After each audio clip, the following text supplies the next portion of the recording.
On s'est rencontrés justement dans cette école d'ingénieurs. On était dans une association, le son et lumière, qui s'occupait de toute la partie technique de tous les événements de l'école. Moi je faisais surtout beaucoup de son et Nathan faisait de la lumière. Donc on s'est rencontrés finalement sur scène.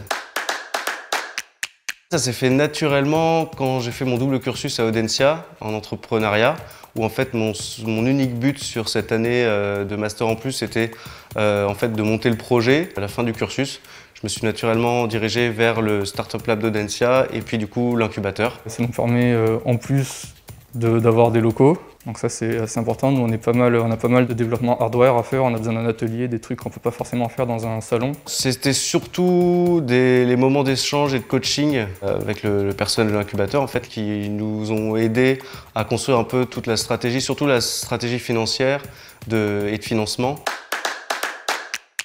Dans 6 mois, on quitte l'incubateur. Là, la prochaine étape, ça serait de finir de développer notre premier produit du coup et d'arriver à commencer à le commercialiser. Aujourd'hui, en fait, on est vraiment très attaché à cette région. Le but, c'est de continuer en fait à développer le projet ici, même si en fait, nous, notre activité, elle est entre guillemets internationale. Toute l'activité déjà de R&D en fait restera à Nantes.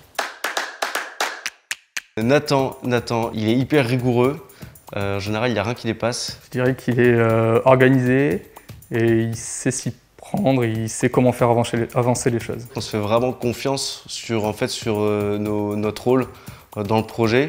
On n'empiète jamais sur la partie de l'autre. Lui, il gère toute la partie entreprise, les trucs que Olivier et moi, on n'est pas très bons à ça. Et nous, avec Olivier, on gère plutôt la partie technique, moi le hardware et Olivier le software. C'est très agréable de travailler avec Nathan, on s'entend vraiment super bien, avec Olivier aussi.